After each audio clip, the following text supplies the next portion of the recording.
Hey everybody, I'm Matt. And I'm Michael. And today we are going to talk about something very important in relationships. Money. Money. The majority of our arguments and everything that we've had has been revolving around money. You think and so? Yeah, a little bit. I thought it was just how loud I chewed. Sorry, I almost had a burp. I mean, yeah, okay, so it would be Michael's noisy chewing, and then money would be the second. Okay, yeah, so probably the second. Yeah. So what we're going to talk about in this video, number one, we're going to talk about our experiences together in budgeting and how we miscommunicated and just our personal history. Expectations. All of that. Number two is we're going to talk about YNAB, or a program called You Need a Budget, and how that's helped us figure out our communication around budgeting. And then lastly, how we're gonna use that tool for all of our future expenses and goals and things like that. So, Michael, my lovely husband who I love so much, how has budgeting been for us historically? I feel like I just put everything in a box? in like a little compartment in my brain. In all honesty, he is like the brains and the person who actually thinks about budgeting, and I'm completely dissociated and don't think about like anything. I have like a general idea of like, okay, this is coming in, this is what this is gonna cost, this is how much we have saved. And Matthew's like, I wanna go to Spain for 3 months, is that okay? And I'm like, with what money? I guess for me, I'm like, paycheck to paycheck, let's see what happens. Yeah. And you're like, let's save for retirement right now. Yeah, of course. Should I show them my receipts? Oh my god, your receipts. I should show them the receipts. You want to see the receipts? Let's go get the receipts. Yes.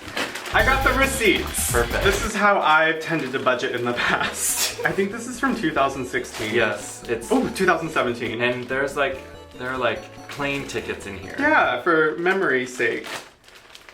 I at least tried to have a framework in my head. I think we just have different methods. Oh, yes. We have always spent money and then retroactively look back and be like, where did all of our money go? And then we're like, oh, we have to save for these things, but how are we actually saving for this? Mm-hmm.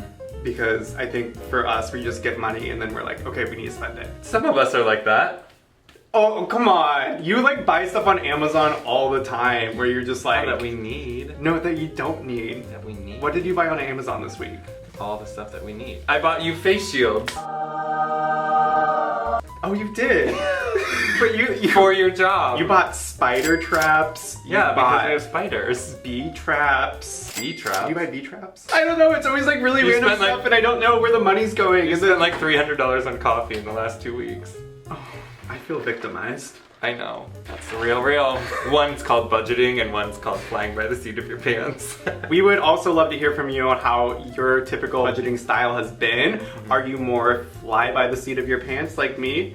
I would say fun.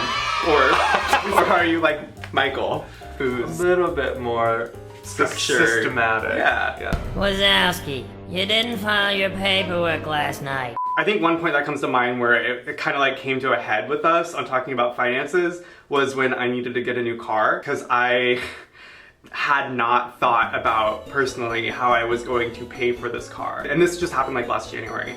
Like I didn't know what to do. And I was very much like, okay, I think this is something that if you get such and such car with such and such price, and if your monthly is here, like that can be worked into the budget. So in my mind, I was just like, just go get one. And he was just like, I was so lost. He wanted to like pay it all off, like in one big chunk, because he's very averse to interest and debt. Throw all the money you have at a car. These are like scary things. They're like big topics and things that I don't necessarily think about on an everyday basis. So when that happened, we got in a really big fight about like what we were going to do. I didn't want to buy a new car, but I still had to get around.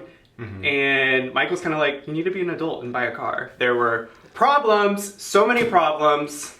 But now you have a new car! A nice brand new car. It's just a slight mental breakdown there. It's fine. This brings us to our next point. We've used YNAB recently. You Need a Budget. It's a program online. In a nutshell, it just takes all of your information and then it breaks it down in a super organized way so you can clearly see how much money you have and what that money is going to go to. And it helped us have like a conversation like, wait, what are we saving for? That was the biggest thing, was having the conversation and figuring out, okay, this is the chunk of money we have right now, like what are we gonna do with it? So this is what changed everything for us. YNAB gave us 4 rules to go by to take control of our money and to take ownership of our budget. Rule number 1, which is my favorite rule, is to give every dollar you have a job. Honestly, I never considered before. I just felt like I had like a spasm.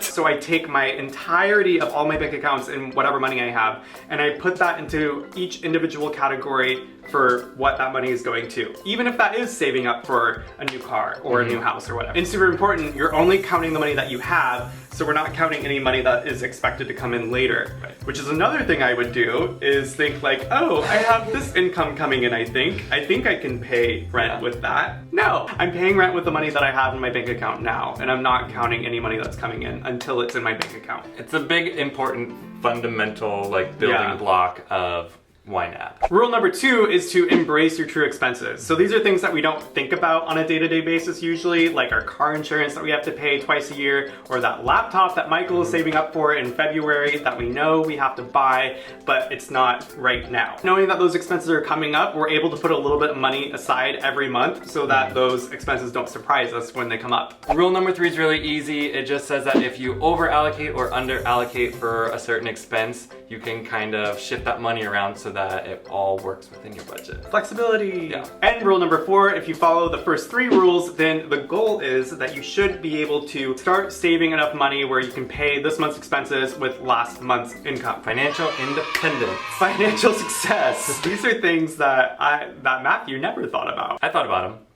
Maybe more. But the biggest thing about this is it's provided us a way to really work through all of our money issues and talk about things with a clear slate. There are so many things that I've changed this year and that I've like really just completely... Wait, 2020?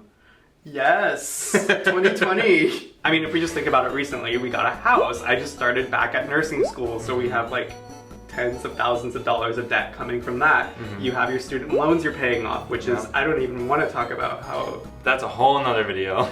We're trying to adopt a puppy. We are looking into possibly adopting a human. Like starting a family. Yeah. And it's just like, oh my god. And all that stuff takes some money. Yesterday I felt like I was in my 20s and today I'm like 45. I think this all just came to a head when I was having a meltdown at the car dealership. No more meltdowns, right? No more meltdowns. Now to bring this all Bring it all home, baby. Bring it all home. With all these life changes and everything that's been going on, going through YNAB has enabled us to just feel more empowered to make these big decisions like starting a family. So our major goals and the goals of YNAB in general is to just, 1, break that paycheck to paycheck cycle so that instead of using the money from this paycheck to just pay all the stuff that you need to pay right now, you already have that money ready to go. And one of my favorite things is just that YNAB has these free educational videos that breaks down the 4 rules that we talked about and how to implement them in a really good way to get you budgeting right. Like, don't do this. It's a recipe for disaster. We're done with those. I hope so. That was 2017. Forever. So if you want to give YNAB a try and dive into budgeting, they have a 34-day free trial that you can sign up for. No risk, no credit card needed. You just simply sign up for free and then try it for 34 days. If you like it, continue. We would love to hear your struggle points, what you've gone through, your stories, how you guys budget together. Let us know. Let us know. Thanks everyone for watching. If you like us or at least think we're decent or okay, make sure to give this video a like. Or if you learned something. Hit subscribe and we'll see you next time. Bye.